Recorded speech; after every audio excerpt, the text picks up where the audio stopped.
Ako si Kristen, 32 na taong gulang, at dati akala ko ang mga imbitasyon sa family dinner ay tanda ng pagmamahal, hindi ng patibong. Yung gulat ko nung tinutulak ng mga magulang ko yung mga papeles ng utang sa maple na mesa, yung mga ngiting pilit na parang yung mug na World's Greatest Daughter na binigay nila sa akin noon. Simula nung 16 pa lang ako nagtatrabaho, pinagbayaran ko ng sarili ko yung 50,000 na student loan habang pinapanood si Kuya Jason na parang ang dali lang ng buhay niya dahil sa pera ng mga magulang namin. Ito na yung panghuli. Wala silang alam na bago pa dumaan sa bahay nila, bumili na sila ng one-way ticket palabas sa buhay nila. Sinasabi ko, to kahit nasa libu-libong milya ako ang layo. Pero bago ko ikwento kung paano ako naka-break free, sabihin mo muna kung saan ka nanonood at mag-subscribe ka kung pamilyar sa'yo yung drama sa pera ng pamilya. Lumaki ako sa gitnang klase namin sa suburban sa Columbus, Ohio, at hindi ko kailanman na itanong kung bakit iba ang trato ng mga magulang ko sa akin kumpara sa kuya kong si Jason. Mas bata siya ng 4 na taon, at palagi kong inisip na dahil lang siguro sa edad ko o dahil babae ako. Okay naman ang bahay namin, 4 na kwarto sa isang magandang school district na may bakuran na maingat na inaayos ni tatay tuwing weekend. Hindi kami mayaman, pero komportable naman, o yun ang akala ko. Ang unang totoong pakiramdam ng hindi pagkakapantay-pantay ay nang mag-16 ako. Habang ang mga kaibigan ko ay nakakakuha ng kotse o kahit driving lessons mula sa mga magulang nila, ako naman ay nakatanggap ng lecture tungkol sa responsibilidad at pagiging independent. Kristen, mahalaga para sa amin na matutunan mo ang halaga ng pagsusumikap. Paliwanag ni nanay isang gabi. Inayos ko para sa'yo yung interview sa Kroger ngayong weekend. Si Mrs. Thompson, ang manager doon, may utang na loob siya sa akin. Sa loob ng 2 linggo, nagtrabaho na ako ng 20 oras kada linggo bilang cashier pagkatapos ng school at tuwing weekend. Pinapakita ng mga magulang ko na para bang pabor sa akin yon. Tinuturuan nila ako ng mga life skills na makakatulong sa akin sa hinaharap. Pinaniwalaan ko sila kasi sila naman ang mga magulang ko. Bakit ko pahuhusgahan ang mga sinasabi nila? Samantala, si Jason ay 12 na at hinahanda na para sa tagumpay. Yung mga gamit niya sa football ay pinakamaganda talaga. Puno ng travel teams at espesyal na coaching ang mga weekend niya na alam kong hindi mura noon. Sabi ni Papa, kailangan ni Jason mag-focus sa pag-develop ng athletic skills niya. May potential siya talaga para sa football scholarship. Nang panahon na para bumili ako ng first car ko sa edad na 18, nakatipid ako ng $3,000 mula sa trabaho ko sa grocery store. Nakabili ako ng second-hand na Honda Civic na may 120,000 milya at may kakaibang kalansing na hindi nawala kahit ilang beses ko pa itong pinasuri. Proud talaga ako doon. Yung kotse na yon kasi ako mismo ang nag-ipon para sa kanya. Pagkalipas ng 2 taon, nung umabot si Jason ng 16, sinurpresa siya ng mga magulang namin ng bagong Ford Focus. Hindi man yan luxury car, pero mas maganda talaga kaysa sa kaya kong bilhin nung edad ko noon. Sabi nila, late yung football practice kaya hindi kami palaging makaka-pick up sa kanya. Kailangan daw niya ng maasahang sasakyan. Parang ang mga ginagawa ko noon, hindi ganoon kahalaga. Ganon din ang mga gamit sa school at damit. Natutunan kong mamili sa clearance racks at mga back-to-school sales. Nagbebenta ako, maingat na binubudget ang perang kinita ko. Si Jason naman, basta may gusto lang at tinutupad agad. Yung mga bagong sneakers, uso na jeans, yung mahal na graphing calculator na tinipid ko ng 3 sweldo para mabili ko. Nasa edad si Jason na sobrang importante ang makisabay sa uso. Si nanay naman, palaging may paliwanag kapag sinubukan kong ituro yung pagkakaiba. Mature at practical ka talaga, Kristen. Kaya proud kami sa'yo. Palagi silang nagpupuri kung gaano ako ka-independent at responsible habang pinuri si Jason sa mga nagawa niya at sa potensyal niya.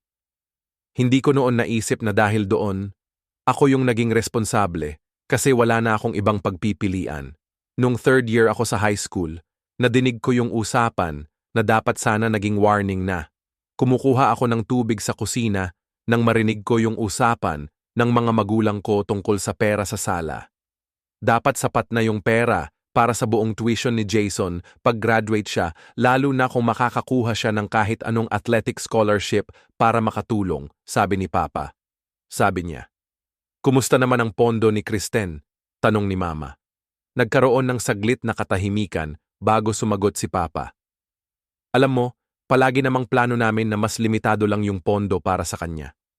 Nakikita na namin na kaya na niyang mag-isa. Tsaka, dahil sa grades niya malamang makakakuha siya ng academic scholarships." Nakatayo akong hindi makagalaw sa hallway. Kumakalog ang yelo sa baso ng tubig ko parang may sisi.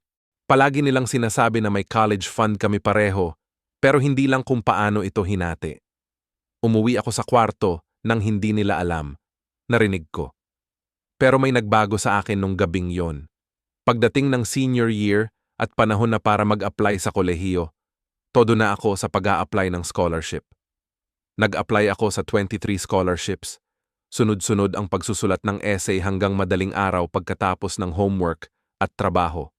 Nanalo ako ng 7 sa kanila na umabot ng mga $8,000 para sa unang taon ko. Nang ipagmalaki ko ang mga napanalunan ko sa dinner, hinaplos ako ni Mama sa kamay at sabi, "Kita mo, alam namin kakayanin mo to." Dagdag pa ni Papa, "Tama yan. Makakatulong talaga sa'yo ang pagiging independent sa buhay, Kristen." Hindi nila sinabi kung magkano talaga ang ilalaan nila. Nang sa wakas nakapangusap na ako, mukhang hindi sila komportable. "Nakapagtabi kami ng 12,000 para sa'yo," sabi ni Mama. "Pero yun na talaga ang kaya namin dahil sa iba pa naming gastusin."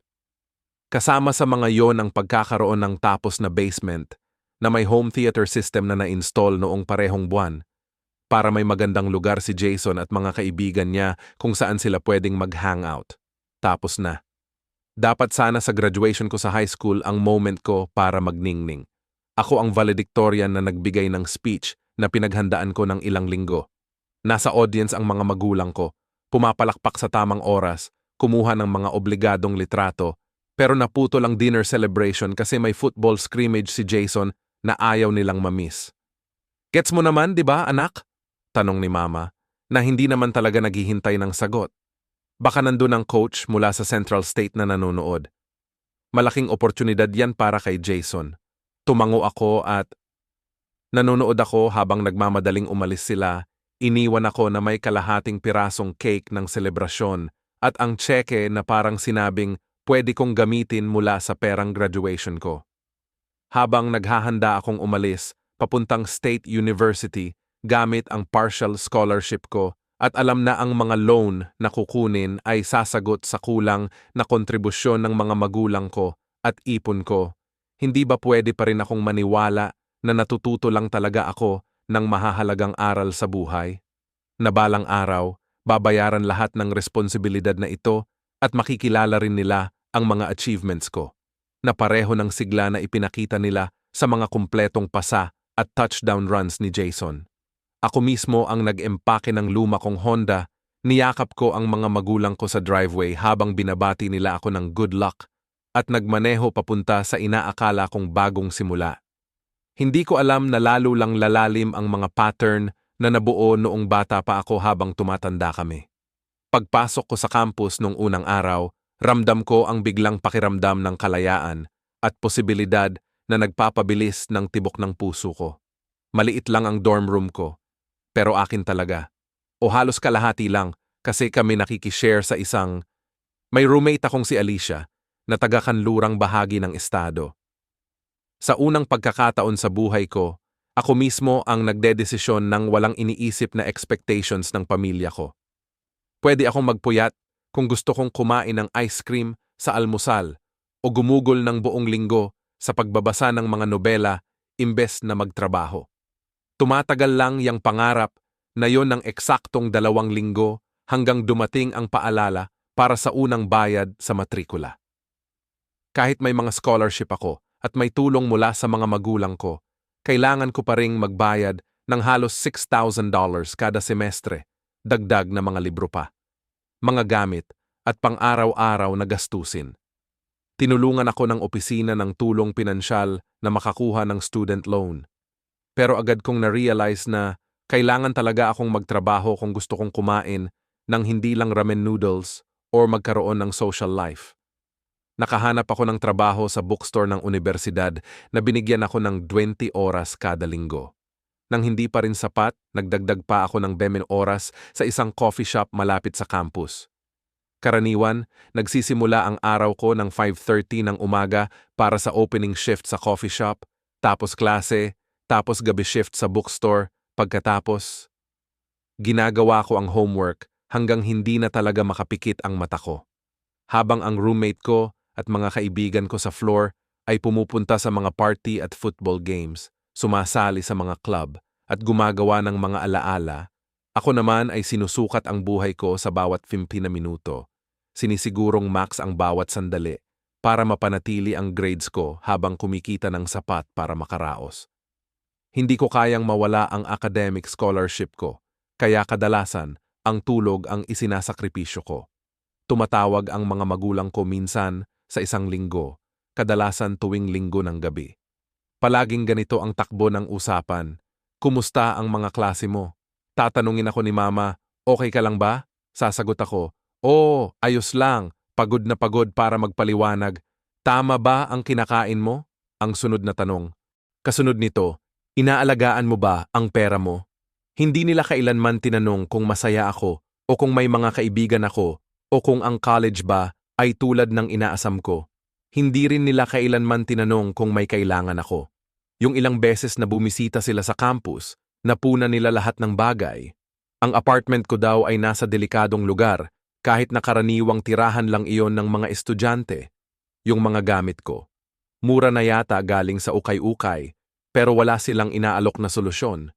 Dinala nila ako kumain sa mga chain na restaurant na pinag-aaralan pa nila yung presyo ng pagkain bago umorder, tapos pinapapaalala pa na huwag akong umorder ng mahal kasi, alam mo na, kapos sa pera. Samantala, si Jason ay tinatapos ang high school bilang star quarterback na dinadayo ng scouts mula sa iba't ibang kolehiyo. Nang matanggap siya sa Midwest University na may partial athletic scholarship, nagpa-party ng malaki ang mga magulang ko para sa kanya. Hindi ako nakapunta kasi may finals ako at hindi pwedeng lumabas. Hindi ko kaya bumili ng tiket ng bus pa uwi, pero nagpadala si mama ng mga litrato ng magarang cake at mga dekorasyon. 2 taon matapos akong magsimula sa kolehiyo, sumali si Jason sa mga estudyante sa universidad. Mas kitang-kita ang pinagkaiba ng mga karanasan namin. Isang Martes ng gabi nung 3rd year ako, tumawag si mama. Hulaan mo?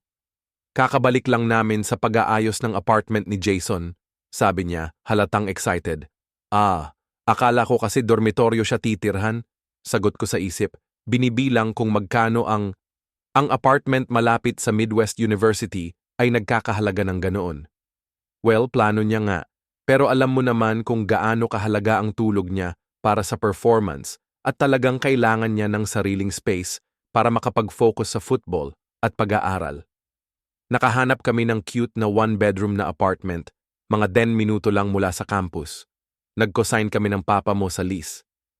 Ayos yan, ang nasabi ko habang tinitingnan ang masikip kong apartment na pinaghahati namin ng 2 babae para pantay-pantay ang renta. Binilhan din namin siya ng bagong mga gamit sa bahay, dagdag pa niya. At isang bago pa laptop para sa coursework niya. Sabi ng coach, lahat ng players kailangan ng maayos na computer para i-review yung footage ng laro. Tiningnan ko yung sa akin, second-hand na laptop, na halatang malapit ng masira, kinukupot lang sa isang sulok gamit yung duct tape. Paano niya kaya babayaran yung renta at mga gastusin? Tanong ko ng totoo, kasi hindi pa nakapagtrabaho si Jason kahit isang araw sa buhay niya. Nagkaroon ng saglit na katahimikan bago sumagot si Mom. Sagot namin yun. Kailangan ni Jason mag-focus sa football at school. Sakop ng scholarship yung tuition, pero sinaayos namin yung mga gastusin sa araw-araw. Sakop na ng scholarship lahat ng tuition niya.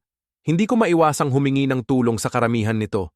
Kami na ang kukuha ng natira, pero alam mo naman investment ito para sa future niya. Malaki talaga ang chance na makapag-set up siya ng buhay sa sports career. Pagkatapos ng tawag, umupo ako sa kama ko at sa unang pagkakataon sa loob ng maraming taon, pinayagan kong umiyak dahil sa unfair na nangyayari. Sinabi ng mga magulang ko na kulang pa yung pera sa college fund ko.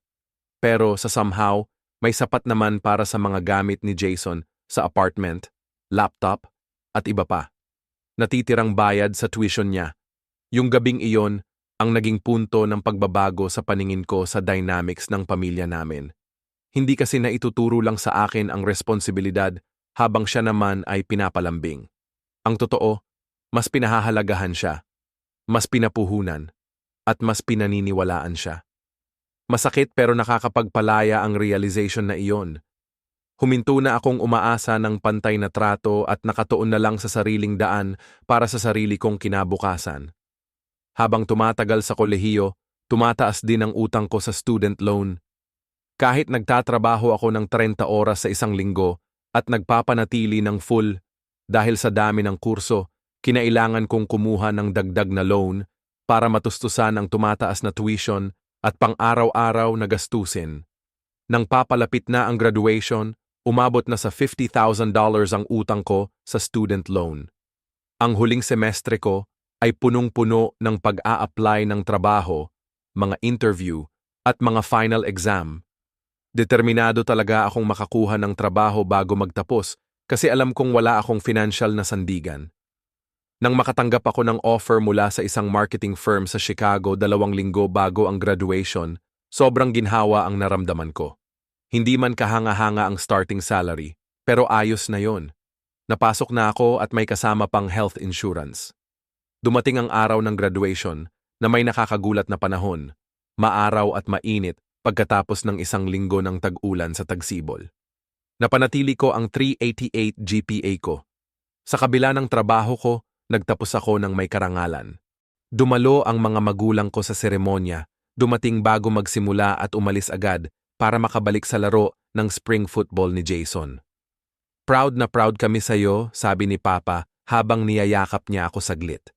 Pero kailangan na naming umalis. Nagsisimula ang laro ni Jason ng 4:00 at nangako kaming darating ng maaga para tumulong mag-setup. Binuksan ko ang likod ng sasakyan. Inabot sa akin ni Nanay ang isang card na may $50 gift card para sa Bed Bath and Beyond. Para sa bagong bahay mo sa Chicago, paliwanag niya. Kahit maliit na tulong, malaking bagay kapag nagsisimula ka pa lang, di ba? Nagpasalamat ako gamit ang isang bihasang ngiti at pinanood silang nagmadaling pumunta sa sasakyan nila. $50 para sa pagsisimula ng bagong buhay, habang gumastos naman sila ng libo-libo para masigurong kumpleto si Jason sa lahat ng kailangan niya mula pa sa unang araw niya sa kolehiyo. Nang gabing iyon, nagdiwang ako kasama ang mga kasama ko sa kwarto at ilang mga kaibigan mula sa mga klase, mga taong nakita nila ang araw-araw kong paghihirap at nirerespeto nila ang disiplina ko sa trabaho. Habang sabay kaming umiinom ng murang champagne at nagbabalik tanaw sa mga panahon namin sa kolehiyo, na-realize ko na may naitayo talaga akong mahalaga. Hindi yung suporta ng pamilya na matagal ko nang hinangad, kundi yung pagiging self-reliant na hindi kailanman pwedeng kunin sa akin. 2 linggo pagkatapos noon, pinagsiksik ko lahat ng gamit ko sa medyo kalat-kalat pa ring Honda Civic ko at nagmaneho papuntang Chicago kasama ang mga student loan statements ko. Dumating sa bagong tirahan bago pa man ako naka-unpack. May 6 na buwan pa para matapos ang grace period. Nagsimula na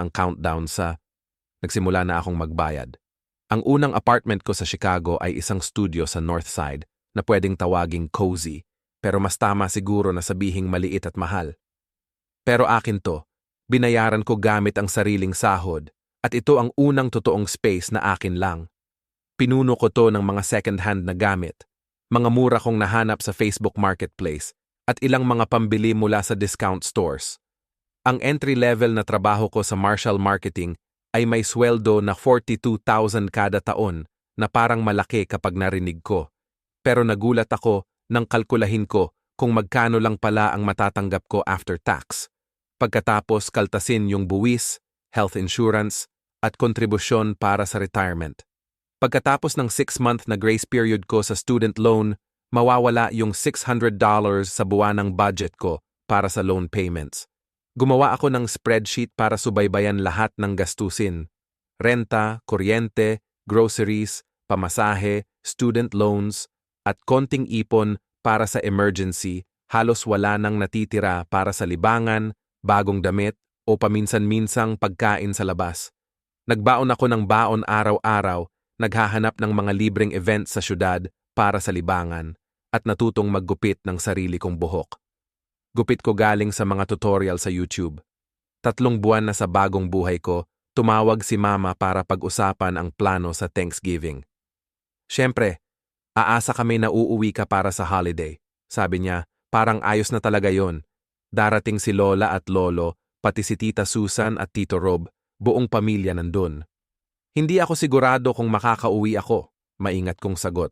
Kakasimula ko lang kasi sa trabaho at wala pa akong sapat na vacation days.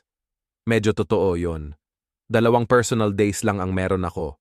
Pero ang mas malaking katotohanan ay, hindi ko kayang bilhin yung $300 na pamasahe pabalik sa bahay, lalo na't papalapit na yung unang bayad ko sa student loan. Sigurado akong bibigyan kanila ng day off sa Thanksgiving, sabi ni Mama. Panahon yan, para sa pamilya. Titingnan ko kung anong magagawa ko, sabi ko na parang walang kasiguraduhan. Makalipas ang 2 araw, nag-email ako na hindi ako makakauwi para sa holiday. Mag-isa akong nag-Thanksgiving sa apartment ko, may rotisserie chicken na binili sa grocery at mashed potatoes na gawa sa box mix habang nanonood ng mga lumang pelikula sa laptop ko. Nang tumawag ako sa bahay, gabi na nang batiin ni tatay ang lahat ng isang masayang Thanksgiving, medyo may halong pagkadismaya ang tono ng boses niya. Sana mas nag-effort ka pa para makasama kami. Sabi niya, nag-drive si Jason ng 5 oras pagkatapos ng practice kahapon para makauwi. Dapat unahin ang pamilya. Hindi niya binanggit na si Jason ang nag-drive pagamit yung kotse na binili nila sa kanya. Siguro may kasama pang pera pang gasolina na galing sa kanila. Libre na rin ang pagkain at baka may baon pang pera papuntang school. Hindi patas ang paghahambing pero ganun pa man. Yan ang inaasahan nila.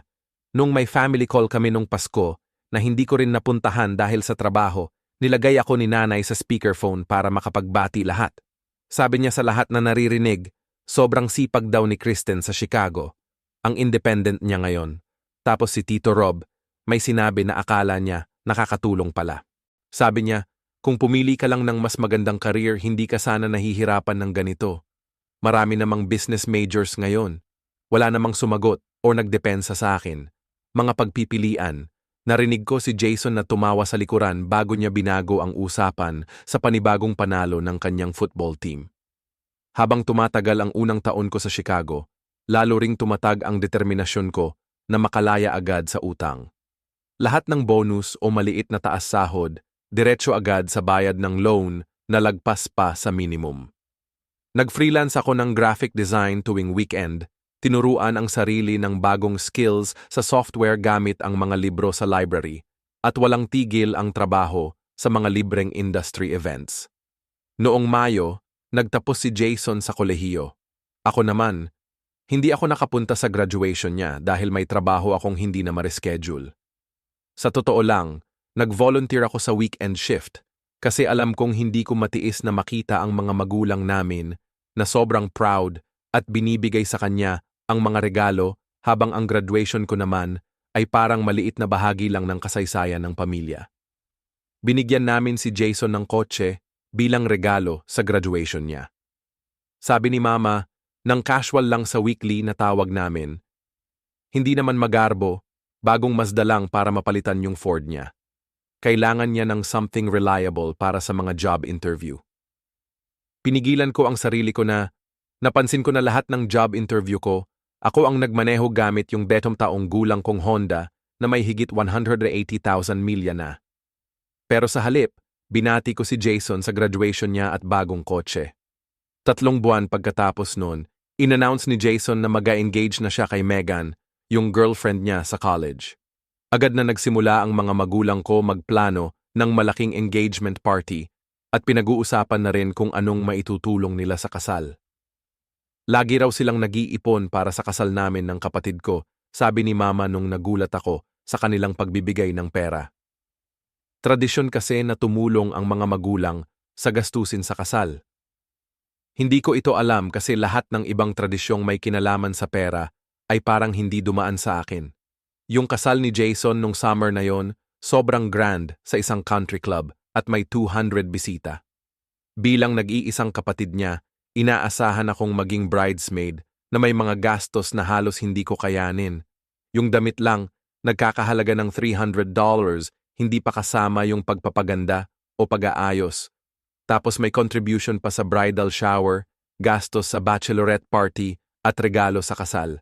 Nagbigay ako, karamihan dito ginamit ko sa credit card, alam kong aabutin ng ilang buwan bago mabayaran, na malaki ang epekto sa plano ko sa pagbabayad ng student loan.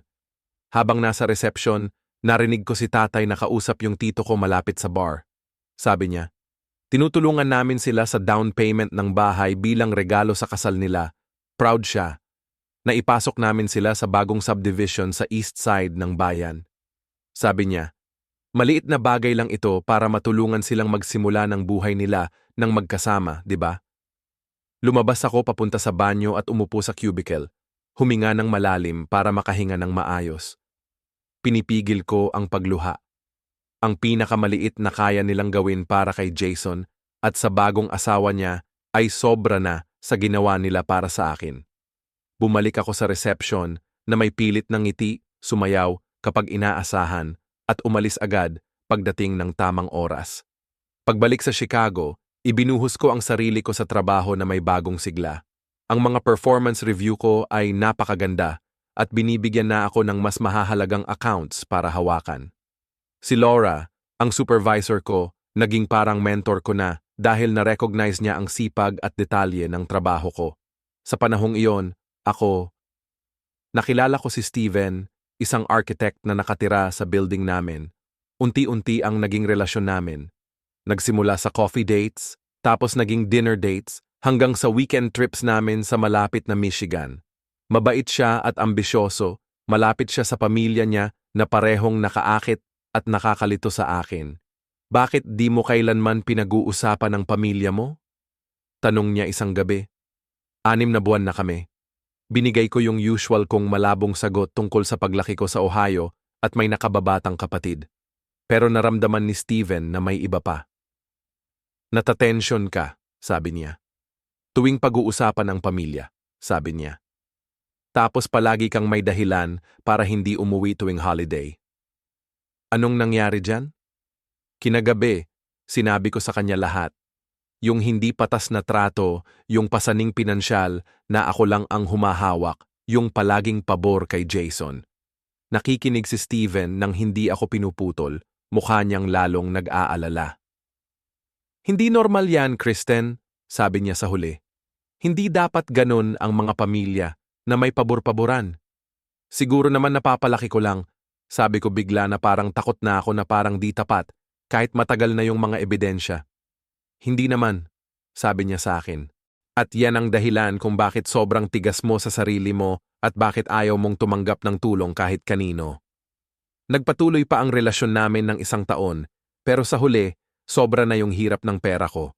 Gusto ni Steven mag-travel, lumabas-labas, gumawa ng buhay na hindi lang puro trabaho at utang ang peg.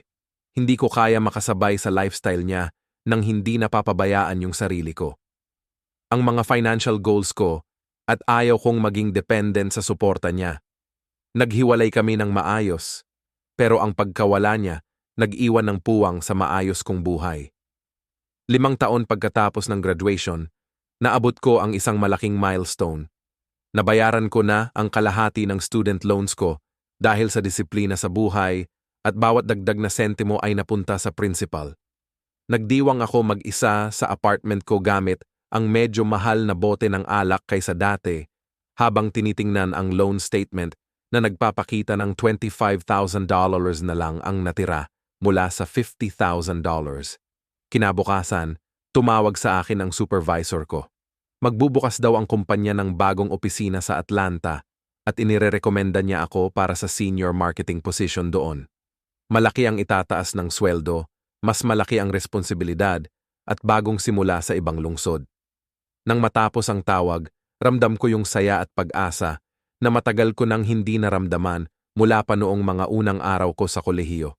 Siguro, makakatulong ang paglipat para magkaroon ako ng distansyang emosyonal mula sa mga inaasahan ng pamilya ko at mga pagkadismaya. Tinanggap ko ang posisyon nang hindi muna nakipag-usap sa kanila. Nilagdaan ng mga magulang ko ang kontrata para sa apartment na hindi pa namin napupuntahan maliban sa mga virtual tour at naghanda na kaming lumipat sa Atlanta. Sa huling sandali bago lumipat, tumigil na ang luma kong Honda, kaya napilitan akong bumili ng second-hand na Toyota na mababa ang mileage na sana ay tatagal hanggang sa susunod na yugto ng buhay ko. Habang inaayos ko ang mga gamit sa apartment ko sa Chicago, nakita ko ang Bed Bath & Beyond gift card na regalo ng mga magulang ko nung graduation. Hindi ko pa ito nagagamit. Tinatabi ko pa para sa isang espesyal na pagkakataon.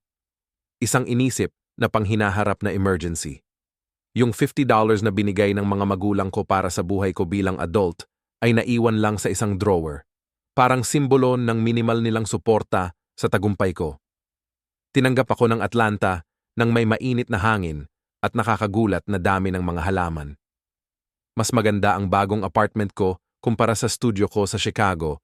Isang one-bedroom na may sapat na living space at maliit na balcony na tumitingin sa isang courtyard. Kasama ng promotion ang 20% na dagdag sa sweldo, kaya napunta ako sa mas mataas na tax bracket at nakatulong para mapabilis ko ang pagbabayad ng utang ko. Yung mga unang ilang buwan ang ginugol ko para matutunan ang bagong trabaho ko, makipagkilala sa mga kliyente at mga kasama sa team, at tuklasin ang bagong syudad ko. Sumali ako sa isang running group na nagtitipon tuwing Sabado ng umaga sa Piedmont Park. Nakahanap ng samahan mula sa mga estranghero na unti-unting naging mga kaibigan. Bihira na lang ang komunikasyon ko sa pamilya, halos buwanang tawag na lang at mga obligadong check-in tuwing holidays. Nagpapadala ako ng mga regalo para sa Pasko at kaarawan na ini-order online at ipinapadala diretsyo para hindi na kailangang pumunta. Bihira ring sila mag-una ng komunikasyon, maliban kung may balitang gustong ibahagi. Tungkol kay Jason o kailangan kong kumpirmahin ang pagdalo ko sa isang family function. Sa huli, tatanggihan ko.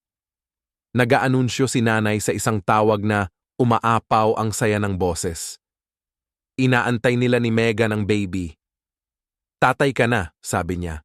Magiging lolo at lola tayo. Ang saya naman yan, sabi ko.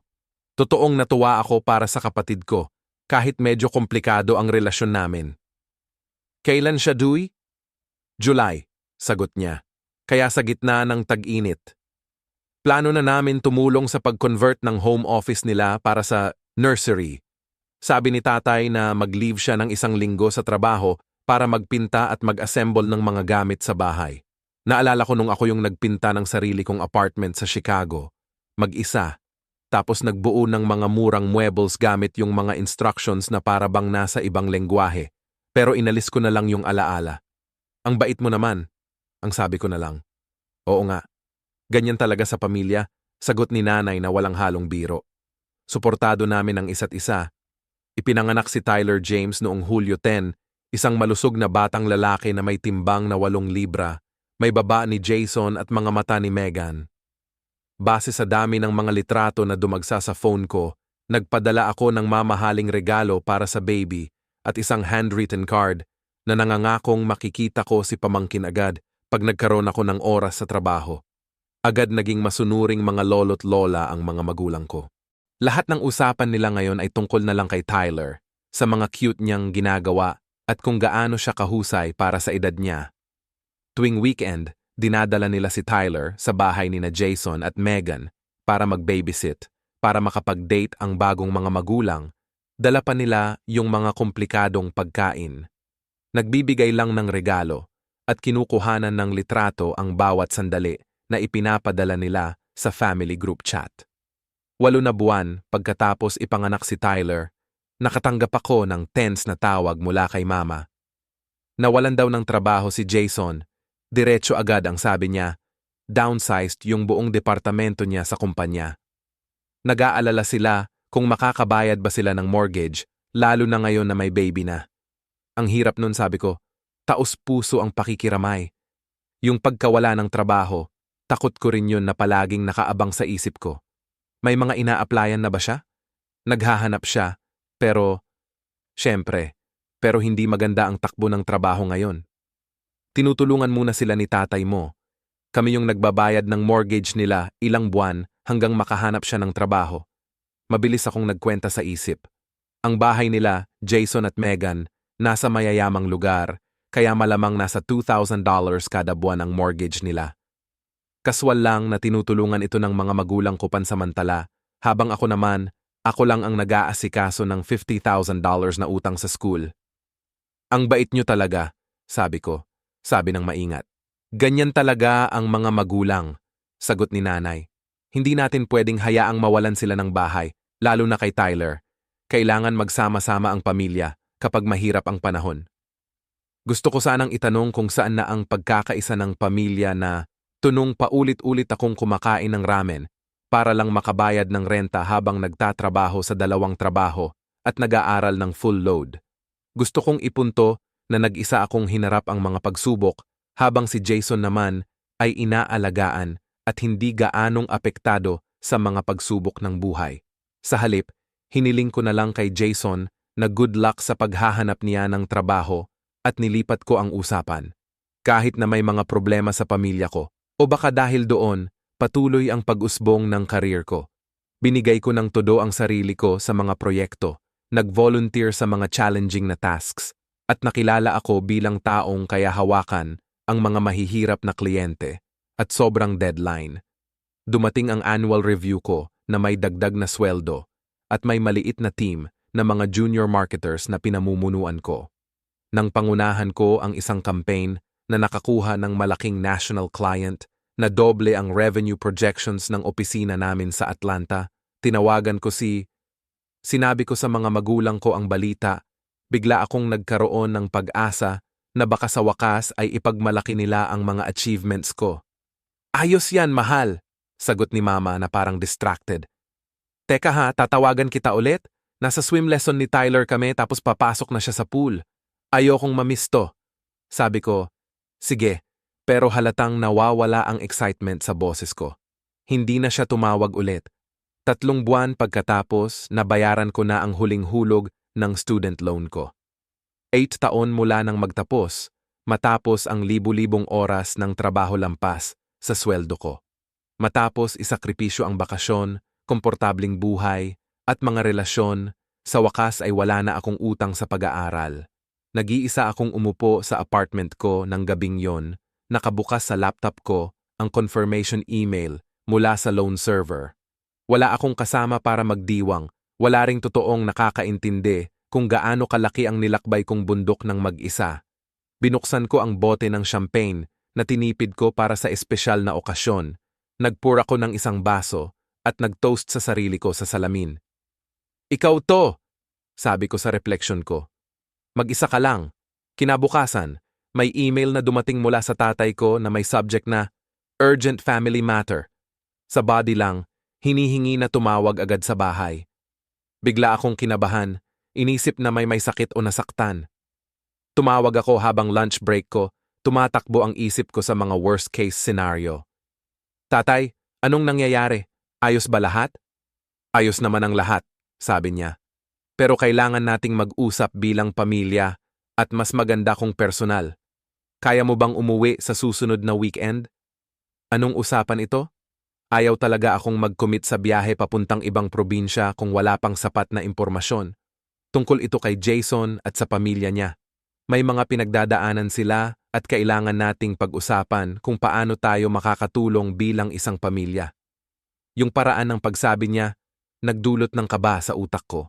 Pero mas nanaig ang concern ko sa kapatid ko at sa batang pamilya niya kaysa sa pag-iingat ko. Siguro, pwede akong lumipad Friday ng gabi at umalis Linggo, Sagot ko ng medyo nag-aatubili.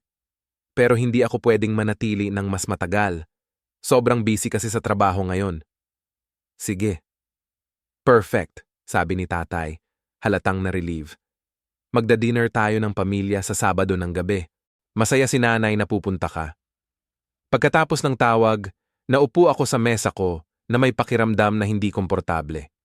Maraming taon na akong nakaka-experience na kapag may usaping pamilya, lagi akong may inaasahan, habang si Jason naman ay pinapalampas lang. Pero hindi ko rin pwedeng tanggihan ng parang walang pakialam, lalo na kung talagang kailangan ng kapatid ko. Tumawag ako sa kaibigan kong si Rachel nung gabing iyon, naghahanap ng ibang perspektibo. Perspektibo. Mukhang kahina-hinala to, sabi niya matapos kong ipaliwanag ang sitwasyon. Sinasadyang malabo ang sinasabi nila tungkol sa tulong na gusto nila mula sa'yo. Alam ko, napabuntong hininga ako. Pero paano kung seryoso to? Masama ang pakiramdam ko kung hindi ako pupunta. Sige, punta ka na, payo ni Rachel, pero may plano kang makalabas. I-book mo agad ang balik mo pagkatapos ng dinner kung pwede. Huwag kang magstay overnight pagkatapos ng usapan yan. May sense yung suggestion niya.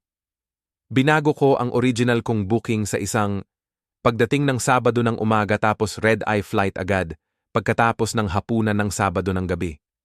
Sulit ang bayad sa pagbabago ng flight para sa kapayapaan ng isip na may exit plan ako. Habang kino-confirm ko yung bagong flight, hindi ko maiwasang maramdaman na parang papasok ako sa sitwasyong pagsisisihan ko. Sa dami ng tao ng samahan ng pamilya, natutunan ko ng asahan yung pagkadismaya. Pero may parang tungkulin pa rin na humihila sa akin pabalik sa kanilang mundo. Smooth lang yung flight papuntang Ohio, pero sumakit yung tiyan ko sa kaba habang bumababa yung eroplano. Halos 3 taon na akong hindi umuwi, palaging may dahilan tungkol sa trabaho para iwasan ang holiday at mga pagtitipon ng pamilya. Ano ba talaga ang papasukin ko? At bakit kailangan pa ang personal kong pagpunta kung pwede namang tawagan lang? Ang nirentahang kotse ay dumagundong sa pamilyar na graba ng driveway ng bahay namin nung bata pa ako. Sa labas, walang nagbago. Parehong asul na shutter, parehong maayos na damuhan, pareho pa ring ceramic frog sa harap ng hagdan na nandun na mula nung taong gulang pa ako. Pero nang patayin ko ang makina at umupo sandali, kinokolekta ko ang lakas ng loob ko. Pakiramdam ko ay estranghero na papasok sa lugar na di pamilyar. Iniikot ko ang maliit kong overnight bag papunta sa pintuan at nag-atubili bago kumatok sa doorbell. Dito ako lumaki ng 18 taon. Pero ngayon, nakatayo ako sa porch na parang bisita, na siguro nga ako. Binuksan ni Mama ang pinto. Ang mukha niya ay ngumiti ng totoo, pero medyo kinakabahan. Kristen, nakarating ka. Niyakap niya ako ng mahigpit na bahagyang matigas ang pagsagot ko. Pumasok ka, nasa kusina ang tatay mo, hindi pa namin alam sa ang kwarto ka ilalagay. Simula nang ginawa naming home gym, ang lumang kwarto mo noon pa man. Kaya inayos namin ang kwarto ng bisita. Sumunod ako sa kanya papasok, napansin ko yung bagong mga gamit, bagong pintura, at mga bago ring fixtures. Malinaw na malaki ang inayos nila mula nung huli akong dumalaw. Yung pagpapagawa ng home gym, bagong balita sa akin, pero hindi naman nakakagulat. Unti-unti nang tinanggal yung alaala ng pagkabata ko sa bahay na ito. Isa-isang kwarto. Lumabas si tatay sa kusina, pinupunas ang kamay sa tuwalya. Ayan siya, sabi niya. Niyakap ako ng medyo awkward sa gilid. Ang matanda, City Marketing Executive. Kumusta flight mo? Ayos lang, sagot ko habang inilalapag ang bag ko. Walang masyadong nangyari. Okay. Hindi pa naman tayo kakain ng dinner ng ilang oras. Darating si Jason at ang pamilya niya mga 5:00. Gusto mo ba ng inumin, tubig o kape? Meron kami nun paborito mong sparkling water. Hindi ko naman maalala na sinabi ko sa mga magulang ko na gusto ko yung sparkling water, pero tinanggap ko na lang yung inumin at sumunod sa kanila papunta sa sala. Ang usapan, medyo pilit at pakipot.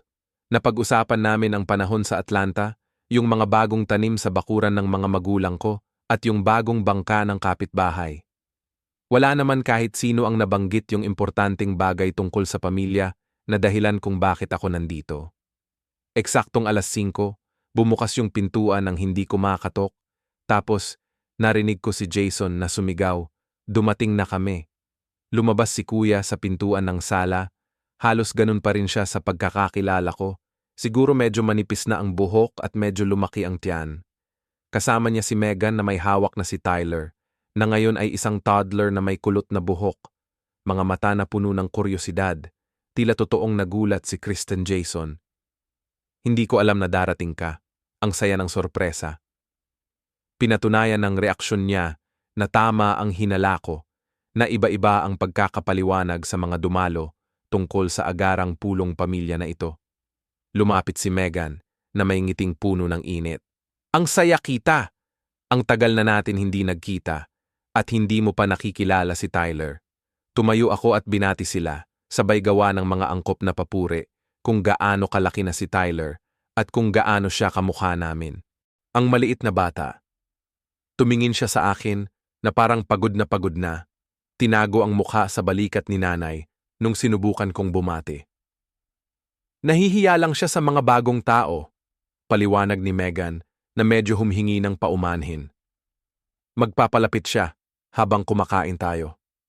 Biglang dumating si Mama, kinuha si Tyler sa mga bisig ni Megan. Nandito na ang malaking anak ko. Miss mo ba si Lola? Sigurado akong oo. May bago akong track na pwedeng laruin mo. Gusto mo bang makita?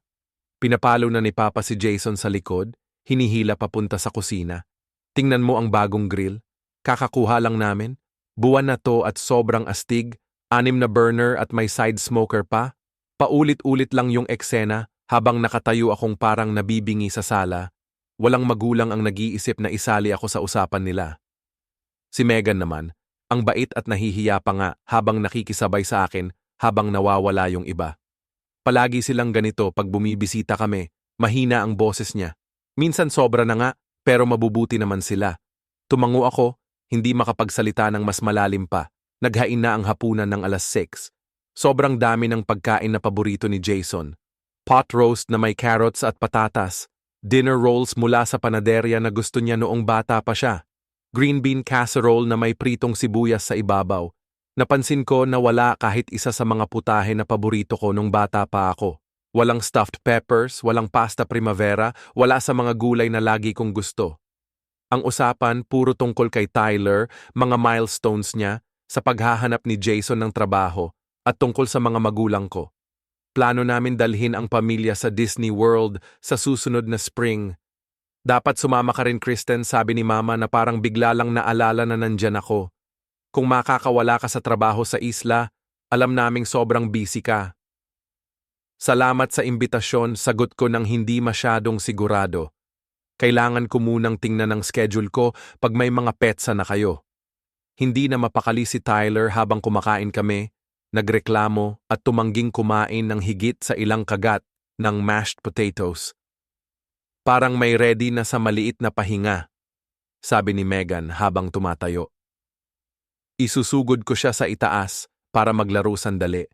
May sobra pa siyang enerhiya bago ang panghimagas. Tutulungan kita.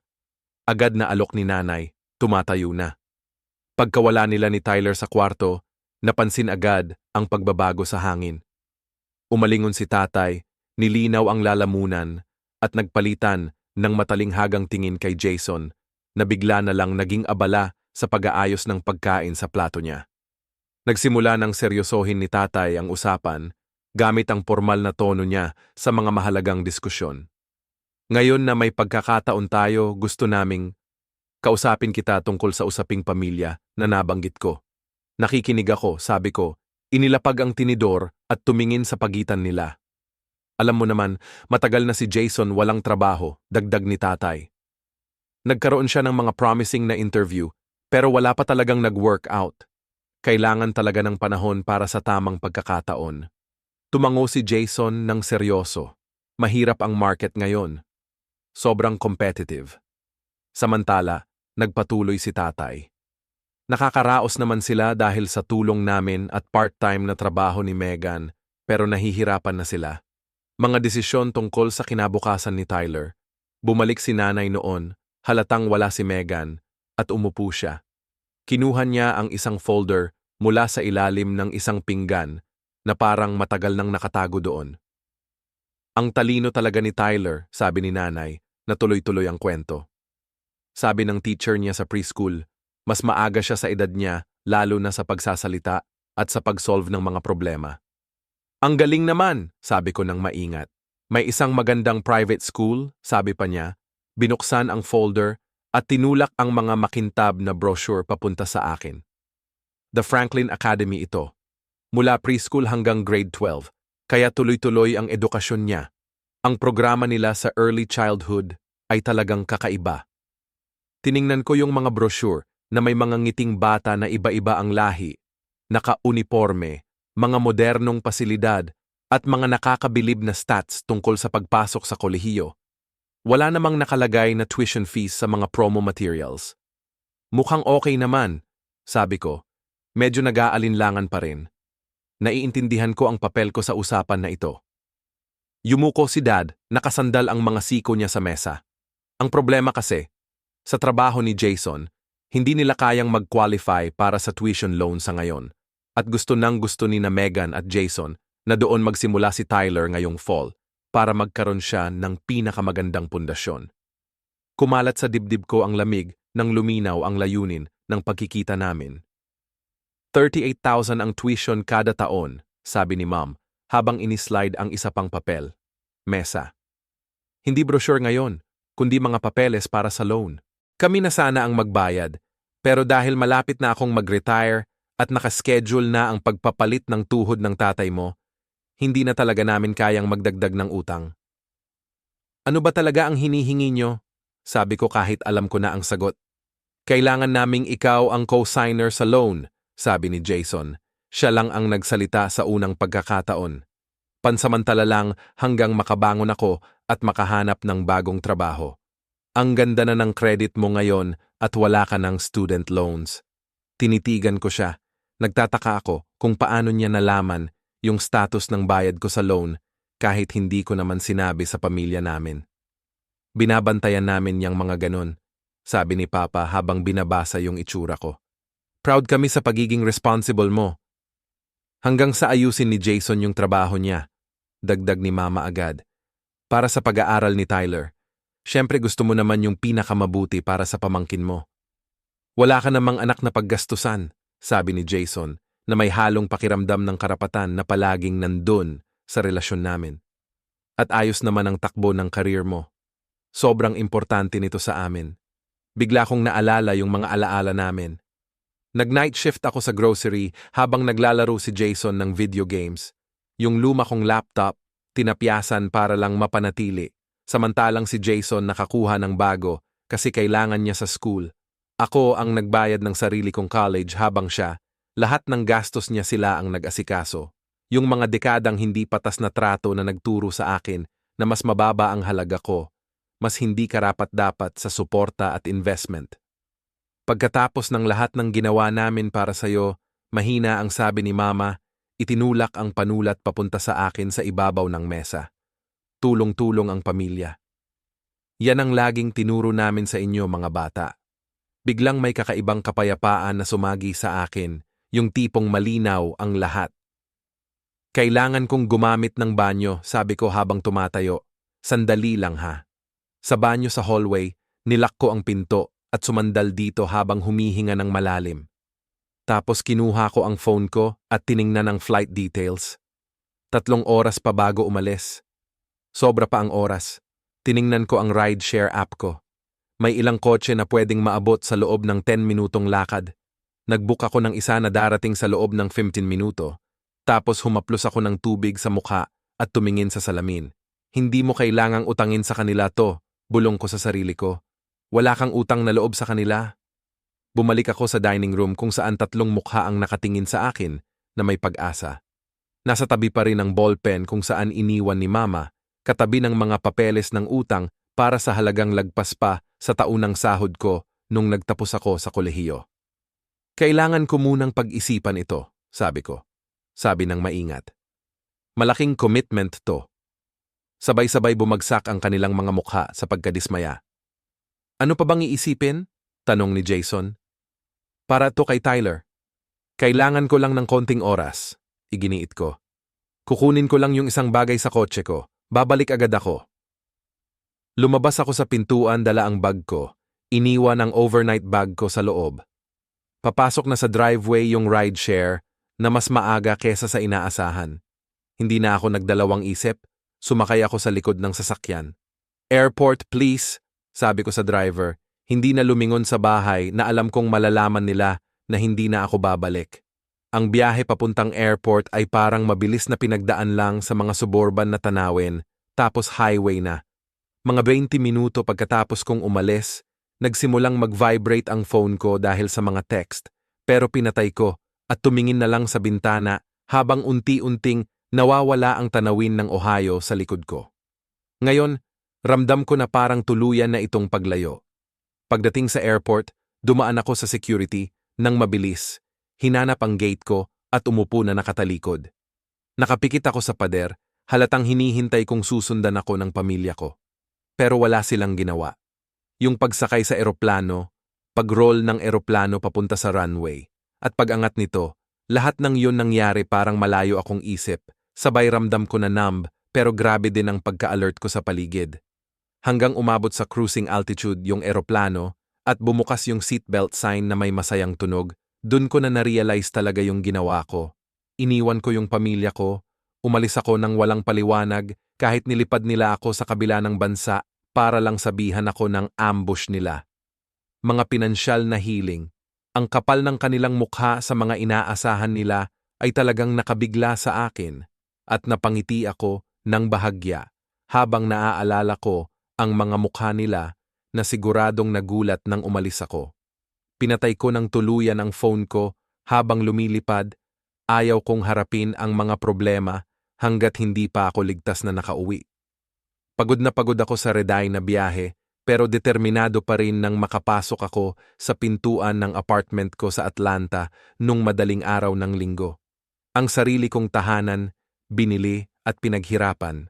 Dahil sa sariling pagsisikap ko, kung saan walang sino man ang pwedeng maghabol, manghusga o makipagkumpara. Natulog ako ng 12 oras ng tuloy-tuloy. Nagising sa hapon habang sumisilip ang sikat ng araw sa bintana ng kwarto ko. At alam kong darating din ang araw na kakaharapin ko ang mga epekto ng ginawa ko. Huminga ako ng malalim at binuksan ang phone ko. Agad-agad na bumuhos ang mga tawag at mensahe. 15 missed calls mula kay mama, 8 mula kay papa, 3 voicemail mula kay Jason, at 10 text na iba-iba ang tono, may halong pagkalito, pag-aalala, at galit. Saan ka ba napunta? Ayos ka lang ba? Tawagan mo kami agad. Nag-aalala kami. Hindi ako makapaniwala na basta na lang kang aalis ng ganon. Ang lupit mo talaga, Kristen. Pagkatapos ng lahat ng ginawa namin para sa'yo, umiiyak si Tyler. Nagtatanong kung nasaan ang tita niya. Ang makasarili mo ngayon. Pinapunta ka namin dito, tapos ganito ang sinukli mo. Ang pamilya ay para magtulungan, hindi para tumakbo kapag may problema. Alam na namin ang mangyayari. Nagsimula sa pag-aalala, tapos naging sisihan at paratang na agad. Nakinig ako sa mga voicemail. Palaging mas nerbiyos kaysa huli. Kristen, ito si Mama. Nasaan ka? Grabe na ang pagkabalisa namin. Tawagan mo kami agad. Kristen, hindi ito biro. Galit na galit si tatay. Tawag ka na sa bahay ngayon. Hindi ako makapaniwala na gagawin mo kami ni Tyler ng ganito. Hindi ganyan kami nagpalaki sa'yo. Tawagan mo ako. Tinanggal ko lahat ng mga ito at sinet ko yung phone ko sa silent. Kailangan ko pa ng oras para makaisip bago sumagot. Sa natitirang bahagi ng linggo, nag-focus ako sa pag-aalaga sa sarili. Umorder ako ng pagkain, nanood ng mga walang kwentang palabas sa TV, at sinubukan para maghanda ng maayos sa work week na papasok. Lunes, bumalik ako sa opisina na parang walang nangyari. Todo trabaho sa mga projects at meetings na kailangan ang buong atensyon ko.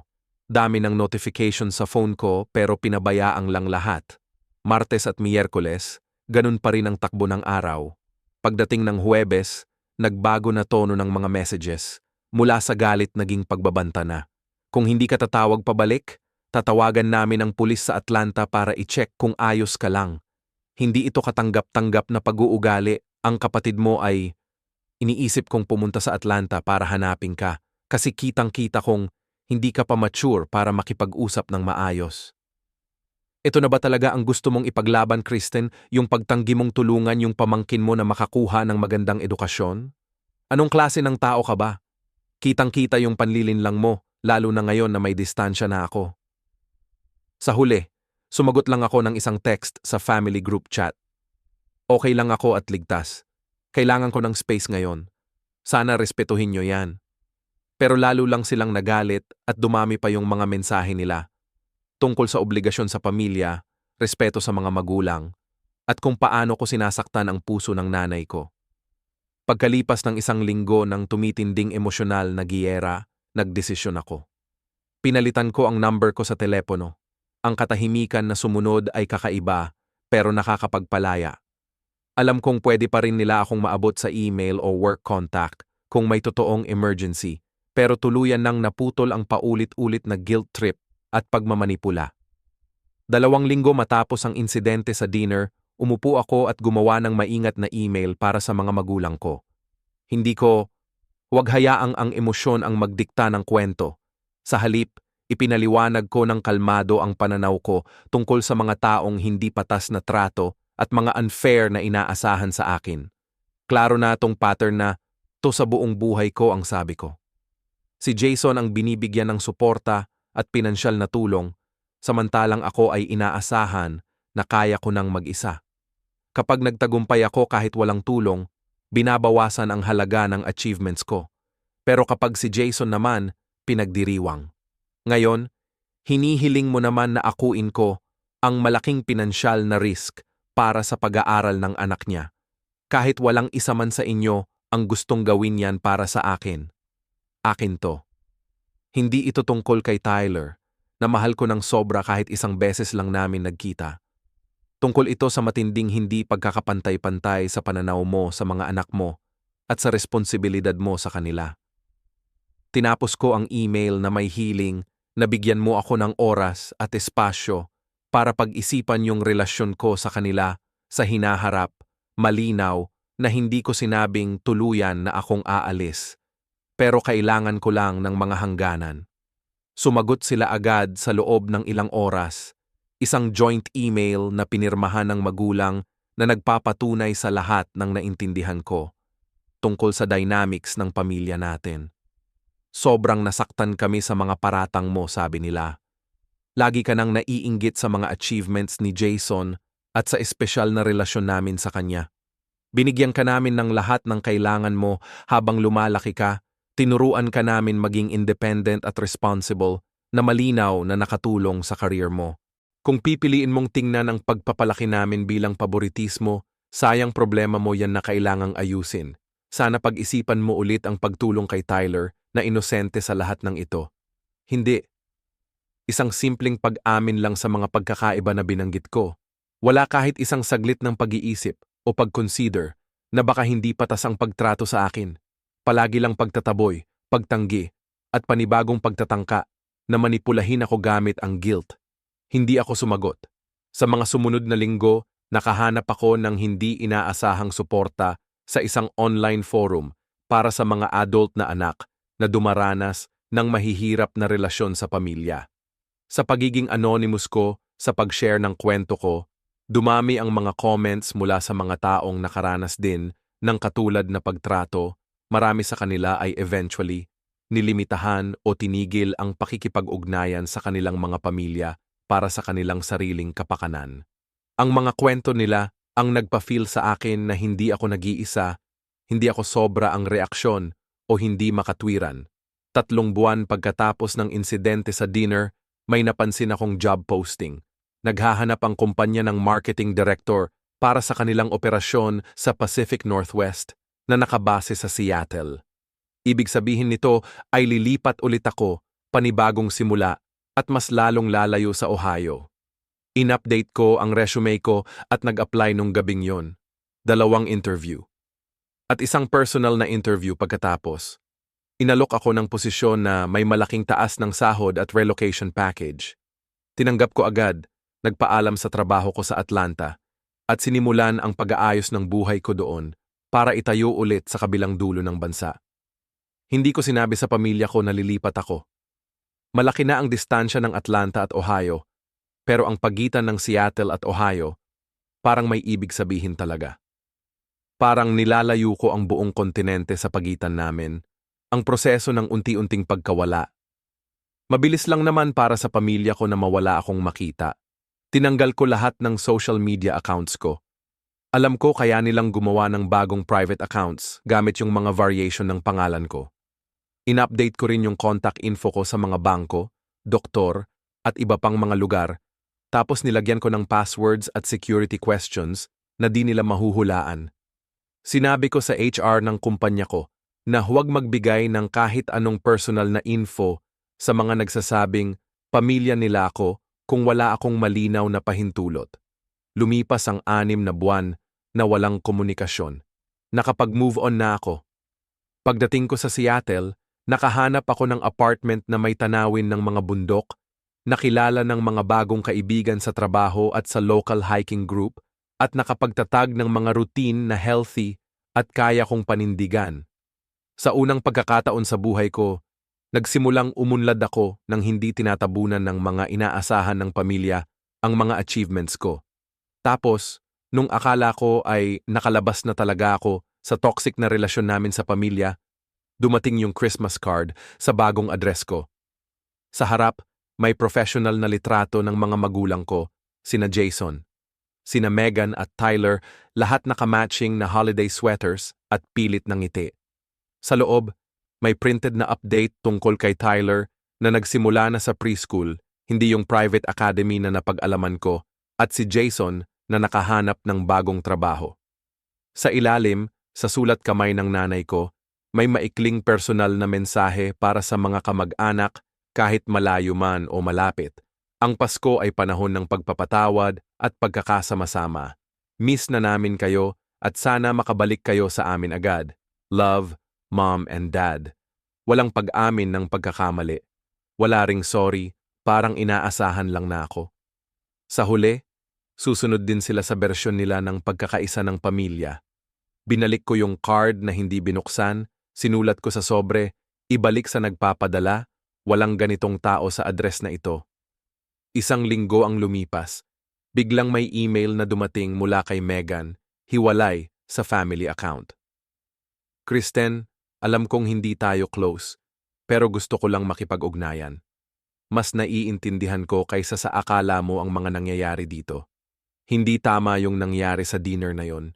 Hindi nakikita ni Jason at ng mga magulang mo, pero nakikita ko. Hindi naman ako nanghihingi na mag-reply ka o baguhin ang isip mo tungkol sa kahit ano. Gusto ko lang malaman mo na may kahit isang tao na nakakaintindi sa sitwasyon na pinagdaanan mo. Ingat ka palagi. Matagal kong pinanood yung mensahe, naka-hover yung daliri ko sa reply button. Gusto ng isang parte sa akin na mag-reply para magkaroon ng kaalyado sa hindi inaasahang lugar. Pero mas malaki ang parte ng isip ko na alam na kahit anong sagot, baka magbukas ng pinto na hindi pa ako handang pasukin ulit. In-save ko yung email, pero hindi ako nag-reply. Pagdating ng unang anibersaryo ng ambush sa hapunan, nag-leave ako sa trabaho at umakyat sa isang tanawin na tanaw ang Puget Sound. Nakaupo sa isang bato, pinapanood ang mga alitap-tap na tumatawid sa tubig sa ilalim ng malinaw na langit ng Taglagas. Naisip ko lahat ng mga pagbabago sa loob ng 12 buwan. May bago akong bahay, bagong mga kaibigan, umuunlad na karera, at higit sa lahat, isang kapayapaan na hindi ko pa naramdaman habang nakakulong sa mga inaasahan ng pamilya ko. Sa wakas, pinili ko ang sarili ko pagkatapos ng buong buhay na palaging pangalawa lang ako sa isip nila, sariling kwento ng pamilya. Ang guilt na nararamdaman ko nung una kong pagtakas ay unti-unting nawala, napalitan ng tahimik na katiyakan na ginawa ko ang tamang desisyon para sa sarili kong kapakanan. 2 taon matapos ang pabigat na hapunan na iyon, ang buhay ko sa Seattle ay naging mas makulay kaysa sa inaasahan ko. Ang career ko ay umusbong ng husto, nanalo ang mga marketing campaign ko ng pagkilala sa industriya, at lumaki ang team ko para mas mapaglingkuran ang dami ng kliyente namin. Ang pagtitiwala ng kumpanya sa pamumuno ko ay nagbigay sa akin ng kalayaan at paggalang na nagbigay sa akin ng kumpiyansa sa trabaho at personal na buhay. Ang apartment ko dati na simpleng pahingahan lang, ngayon ay naging totoong tahanan na puno ng mga libro, sining mula sa mga lokal na artista, at mga komportabling muwebles na pinili ko talaga para sa sarili kong kasiyahan, hindi lang dahil mura. Ang tanawin ng Mount Rainier sa mga malinaw na araw ay palaging nakakabighani sa akin. Araw-araw itong paalala ng kagandahan na lampas sa limitadong obligasyon sa pamilya. Mas mahalaga pa sa mga material na bagay ay ang mga pagkakaibigang meron ako, na ipundar ko. Ang hiking group ko ang naging regular na source ng weekend adventure at tawanan. Si Elena, ang kapitbahay ko na propesor ng literatura sa lokal na universidad, palaging iniimbitahan akong kumain sa kanila at makipagkwentuhan ng malalalim. Kasama ako ni David, ang katrabaho ko, at ng asawa niyang si Michael sa kanilang mga holiday celebrations at summer barbecues. Iba ang mga relasyon na ito kumpara sa mga naranasan ko dati. Pinili namin ito ng malaya, pinananatili ng may respeto at totoong interes, walang pasanin ng nakaraan o obligasyon. Sa unang pagkakataon, noong panahong iyon, naintindihan ko kung ano ang pakiramdam ng isang malusog na relasyon kapag hindi tinatabunan ng paghahambing o pagmamahal na may kondisyon. Pagkalipas ng 6 na buwan sa therapy kay Dr. Lin, nagsimulang maunawaan ko ang komplikadong ugnayan ng pamilya na nakaapekto sa tingin ko sa sarili at mga kilos ko. Ang naranasan mo ay tinatawag na financial favoritism, paliwanag ni Dr. Lin sa isang session na sobrang insightful. Ito ay isang uri ng hindi pantay na pagtrato na maaaring mag-iwan ng matagalang epekto sa mga bata hanggang sa kanilang pagtanda. Ang praktikal na epekto nito ay suportado ng mga magulang mo ang kapatid mo sa pera habang inaasahan na magpakatatag ka mag-isa. Malinaw na ipinapakita kung paano nila pinahahalagahan ang bawat isa sa pamilya. Akala ko noon, tinuturuan lang ako ng responsibilidad. Inaamin ko na kahit naiintindihan ko na intellectually na unfair iyon, may rationalization pa rin na nananatili. Ganyan ang kwento na ibinigay nila sa'yo. Tumango siya. At natural lang na sinusubukan ng mga bata na intindihin ang mga nangyayari sa paraang hindi nila kailangang isipin na mali o walang pagmamahal ang mga magulang nila. Pero tingnan mo nga, tumingin ng patas sa mga ebidensya. Talaga bang gagawa ng ganun kalaking pagkakaiba sa buhay ng mga anak ang mga tunay na nagmamahal at patas na magulang? Tinulungan ako ng mga therapy sessions na makita ang mga pattern na na-internalize ko. Yung pagiging workaholic ko, hirap ko tanggapin ang tulong, takot kong magmukhang nangangailangan o mahina. Lahat yan galing sa mga unang aral na ang halaga ko ay nakatali sa pagiging independent at self-reliant. Sinimulan ko yung mabagal na proseso ng pag-alis ng mga paniniwalang to, pag-practice ng pagmamahal sa sarili, at pag-set ng mas healthy na boundaries sa lahat ng relationships ko. Paminsan-minsan, may naririnig akong balita tungkol sa pamilya namin mula sa mga malalayong kakilala. Isang dating kaklase ko sa high school ang nagsabi na nakita niya si Jason sa isang local na business event. Sabi niya, yung mga magulang mo ang nag-loan sa school na yon, kwento niya nung nagkita kami para magkumustahan. Mukhang sila pa rin ang nag-cosign para sa private school ng pamangkin mo. Yung balita na yon, sandali akong natuwa, pero kasabay nun ay lungkot din. Tuloy-tuloy pa rin yung cycle. Sobra pa rin ang ginagawa ng mga magulang ko para matupad ang mga inaasahan ni Jason. Kahit na tila umaasa pa rin siya sa kanilang suporta hanggang sa kanyang 30s, hindi nagbago ang dynamics noong wala ako. Ang nag-iiba lang ay kung sino ang may responsibilidad. Samantala, nagbago ng husto ang kalagayan ko sa pera. Tandaan, ang halaga mo ay hindi nasusukat sa kung gaano ka pinapahalagahan ng iba. Karapat-dapat kang magmahalan, suportahan, at igalang ng pantay-pantay, lalo na mula sa mga taong nagsasabing mahal ka nila. Nakaranas ka na ba ng mahirap na pagpili sa pagitan ng obligasyon sa pamilya at respeto sa sarili? Paano mo ito hinarap? I-share mo ang kwento mo sa comments sa ibaba. Kung may naantig sa kwento ko, paki-like at subscribe para sa mga usapang tungkol sa dynamics ng pamilya, mga hangganan at pagbuo ng buhay ayon sa sariling gusto. Tandaan, minsan ang pamilyang pinipili natin ay mas mahalaga kaysa sa pamilyang pinagmulang tayo. Salamat sa pakikinig at naway matagpuan mo ang tapang na igalang ang sariling halaga kahit ano paman ang kailangan ng paglalakbay na iyan, musika.